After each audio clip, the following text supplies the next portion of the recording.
ఈరోజు దేశంలో ఉన్న రాష్ట్రాలలో రైతుల యొక్క ఆదాయం గురించి మనం చర్చించినప్పుడు తెలంగాణ రాష్ట్రము ఈ దేశంలో ఉన్న రాష్ట్రాలలో రైతు ఆదాయంలో 25వ స్థానంలో ఉంది. ఇది నేను చెప్పడం లేదు అధ్యక్ష. రాజ్యసభలో కేంద్ర ప్రభుత్వము ఒక ప్రశ్నకు సమాధానం ఇస్తూ రైతుల యొక్క ఆదాయాన్ని లెక్కించినప్పుడు తెలంగాణ రాష్ట్రంలో ఉండే రైతు యొక్క ఆదాయము 9,403 రూపాయలు. అంటే ఇది మొత్తం దేశంలో ఉన్న అన్ని రాష్ట్రాలలో 25వ స్థానం. అత్యధికంగా రైతు ఆదాయం ఉన్న రాష్ట్రం ఏదో తెలుసా అధ్యక్ష? మేఘాలయ 29,348 రూపాయలు. అంటే రైతు ఆదాయంలో 25వ స్థానంలో ఉన్న తెలంగాణ రాష్ట్రము ఆనాటి పాలకులు ఈ రాష్ట్రంలో రైతులు బాగున్నారు బాగుపడ్డారు అని ఏ రకంగా చెప్తారో ఈరోజు వాళ్ళకి చెప్పాల్సిన సమాధానము వాళ్ళు ప్రజలకు చెప్పాల్సిన అవసరం ఉన్నది అధ్యక్ష. అదేవిధంగా అధ్యక్ష రైతులు ఎన్సీఆర్బి లెక్కల ప్రకారము దేశంలోనే మొదటి స్థానము లేదా రెండవ స్థానంలో ఈ 10 సంవత్సరాలు రైతు ఆత్మహత్యలల్ల ఎప్పటికప్పుడు మొదటి 2 స్థానాలలోనే తెలంగాణ రాష్ట్రం ఉంది. 8,000 చిల్లర రైతులు ఆత్మహత్యలు చేసుకున్నారని ఎన్సీఆర్బి లెక్కలు చెప్తున్నాయి అధ్యక్ష. రాష్ట్ర ప్రభుత్వమే రైతు బీమా పథకం తెచ్చినాము అని గొప్పగా చెప్పుకున్నారు అధ్యక్ష. రైతు బీమా పథకంలో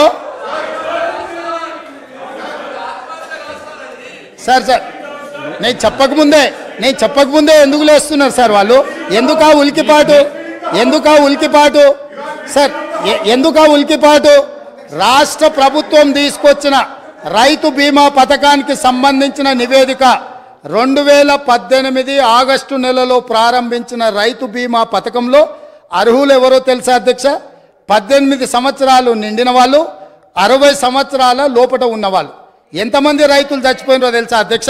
వీళ్ళ లెక్కల ప్రకారము నెంబర్ ఆఫ్ క్లెయిమ్స్ వచ్చేసి నెంబర్ ఆఫ్ డెత్స్ వచ్చేసి 1,21,965. ఇప్పటి వరకు వాళ్ళకు వచ్చింది 1,19,081. అంటే 2018 నుంచి 2023 ఆగస్టు నెల వరకు 1,21,000 మంది రైతులు చచ్చిపోయినరు. ఏ వయసు ఉన్న వాళ్ళు? 18 సంవత్సరాలు పైబడిన వాళ్ళు, 60 సంవత్సరాల లోపలు ఉన్నవాళ్ళు. అంటే ఇవి ప్రభుత్వం చేసిన హత్యలు కాదా అని నేను అడుగుతున్నా అధ్యక్ష. ఇదా రైతు ప్రభుత్వం? 8,000 పైచిలకు రైతు ఆత్మహత్యలు జరిగినాయి అని ఎన్సీఆర్బి నివేదిక. అదేవిధంగా ఈరోజు ఈ రకమైన రైతు ప్రభుత్వము, ఇది రైతు ప్రభుత్వమా? ఈ ప్రభుత్వంలో లక్షల మంది చచ్చిపోతుంటే రైతు ఎందుకు చచ్చిపోతాడు అధ్యక్ష? రైతు బ్రతికుండడానికి సహకరించాలి ప్రభుత్వం. రైతు బ్రతికుండడానికి ఏ రకంగా ఆదుకోవాలనో ప్రణాళికలు ఉండాలి.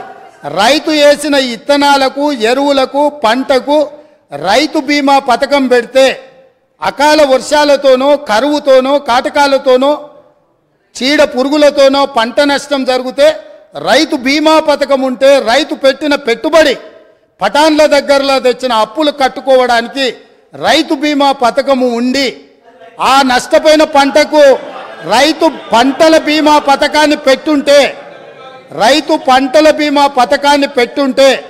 రైతులు చచ్చిపోయి ఉండేవాళ్ళు కాదు, రైతులు ఆత్మహత్యలు చేసుకొని ఉండేవాళ్ళు కాదు. కానీ ఆనాటి ప్రభుత్వంలో రైతుకు రాష్ట్ర ప్రభుత్వం నుంచి ఆ కుటుంబానికి సహాయం అందాలంటే రైతు చనిపోతే తప్ప 5 లక్షల రూపాయలు ఇవ్వమని రైతు చావుకు 5 లక్షలు వెలగట్టిన ఈ ప్రభుత్వం సిగ్గు లేకుండా ఇంకా మాట్లాడుతుందనంటే ఏం అర్థం చేసుకోవాలి అధ్యక్ష? ఇప్పటికైనా ఎప్పుడైనా రైతు పెట్టుబడికి రాష్ట్ర ప్రభుత్వం భరోసానివ్వాలి.